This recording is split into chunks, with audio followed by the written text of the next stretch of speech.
তিরুপতির বিখ্যাত ভেঙ্কটেশ্বর মন্দিরে 7 কোটি টাকা মূল্যের সোনার অলংকার দান করলেন আরপি সঞ্জীব গোয়েঙ্কা গ্রুপের প্রধান সঞ্জীব গোয়েঙ্কা।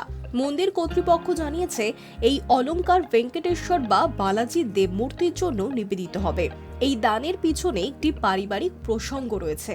জানা গিয়েছে, সঞ্জীব গোয়েঙ্কার পিতা রামপ্রসাদ গোয়েঙ্কা একসময় তিরুমালা তিরুপতি দেবস্থানম ট্রাস্ট বোর্ডের সদস্য হতে চেয়েছিলেন।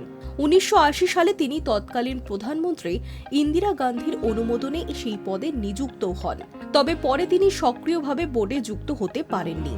এই ঘটনার প্রেক্ষিতে এখন আলোচনায় উঠে এসেছে, সঞ্জীব গোয়েঙ্কা কলকাতায় তিরুপতি মন্দিরের অনুকরণে একটি নতুন মন্দির নির্মাণের পরিকল্পনা করছেন।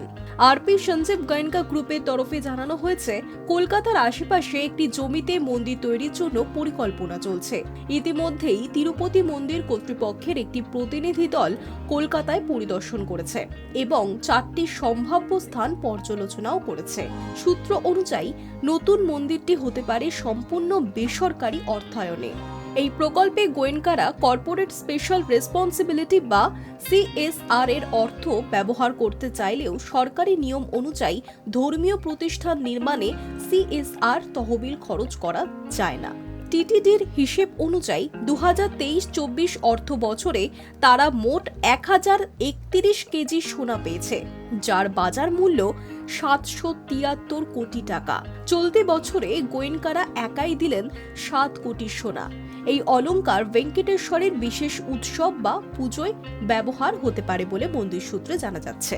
তবে কলকাতায় তিরুপতির আদলে নতুন মন্দির নির্মাণের বিষয়টি এখনও প্রাথমিক পর্যায়ে রয়েছে। চূড়ান্ত সিদ্ধান্ত ও অনুমোদনের অপেক্ষায় আছে গোয়েঙ্কা গোষ্ঠী।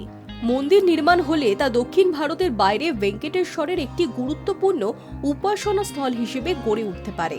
এই দান এবং মন্দির নির্মাণের পরিকল্পনা ঘিরে কলকাতার ধর্মপ্রাণ হিন্দু সমাজে আগ্রহ তৈরি হয়েছে। তিরুপতির মতো মন্দির কলকাতায় হলে তা ধর্মীয় পর্যটনেরও একটি নতুন কেন্দ্র হতে পারে বলে মনে করা হচ্ছে। Hi news network.